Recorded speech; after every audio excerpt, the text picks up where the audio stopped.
Coba deh, pernah kepikiran nggak sih waktu kita lagi enak-enak makan, sebenarnya ada sebuah sistem yang nggak kelihatan yang nentuin nasib para petani, harga yang kita bayar, bahkan kualitas makanan kita?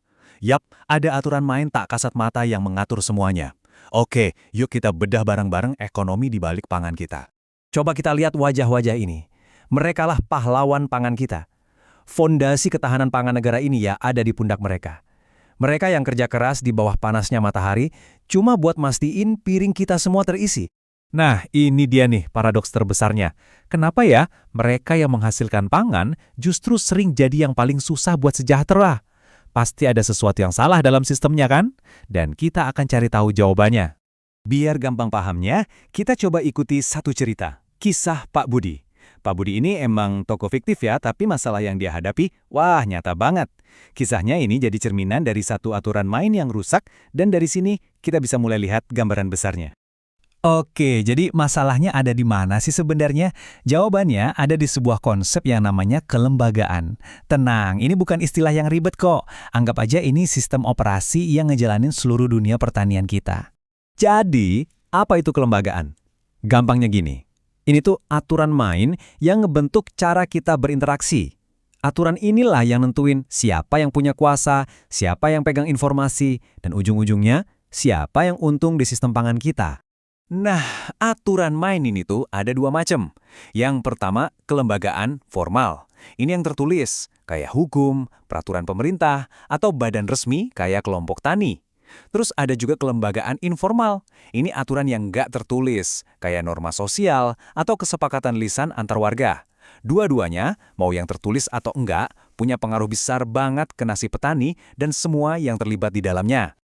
Nah, sekarang biar lebih kebayang, kita masuk ke simulasi singkat. Kita lihat langsung gimana aturan main ini bekerja di kehidupan Pak Budi sehari-hari. Kira-kira begini nih alur ceritanya kalau Pak Budi main sendirian. Habis panen, dia cuma bisa nunggu pedagang datang ke sawahnya. Karena nggak punya info harga yang pasti, posisi dia pas nawar itu lemah banget. Ya mau nggak mau, dia terpaksa terima aja harga yang ditawarin.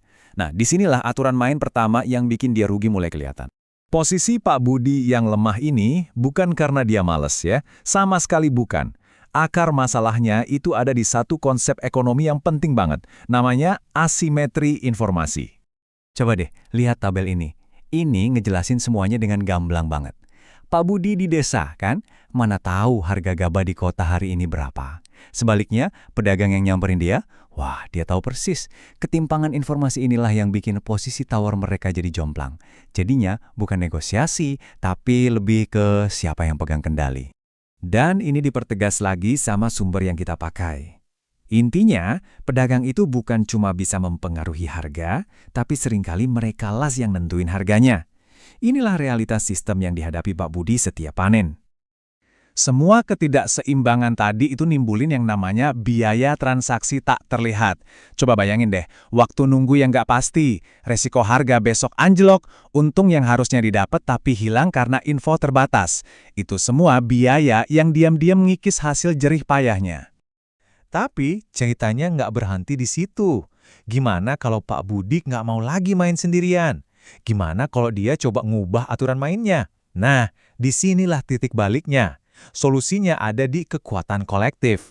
Dan ini langkah cerdasnya, Pak Budi mutusin buat gabung ke sebuah lembaga formal, yaitu kelompok tani. Ini bukan sekedar ikut-ikutan, ini adalah langkah sadar buat mengubah posisi dia dalam permainan ini. Dan hasilnya? Wah, luar biasa. Begitu mereka bersatu, mereka bukan lagi individu-individu lemah. Mereka jadi satu kekuatan pasar, bisa nawar harga bareng, dapat modal jadi lebih gampang, dan yang paling penting, mereka bisa saling berbagi informasi pasar. Biaya transaksi tak terlihat yang tadi kita omongin, langsung kepangkas. Intinya, lewat kelompok tani ini, lapangan permainannya jadi jauh lebih seimbang.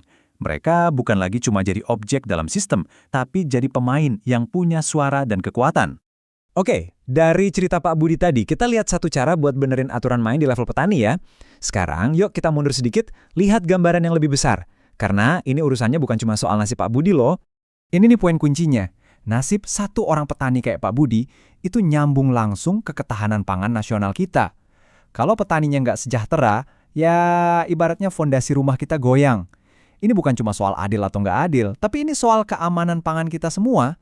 Jadi ketahanan pangan itu topangannya ada 3 pilar, ketersediaan, aksesibilitas, dan stabilitas. Dan coba deh perhatiin, petani yang berdaya kayak Pak Budi setelah gabung kelompok tani, itu langsung ngebantu nguatin 3 pilar ini sekaligus.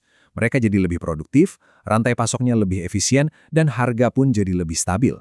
Nah, ini rangkumannya. Menguatkan kelembagaan petani itu ibarat membangun fondasi yang kokoh buat rumah ketahanan pangan kita. Tanpa fondasi yang kuat ini, 3 pilar yang tadi nggak mungkin bisa berdiri tegak.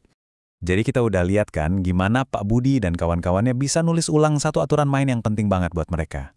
Tapi, sistem ini kan gede banget. Nguatin petani itu langkah awal yang super penting. Tapi itu baru satu potongan puzzle.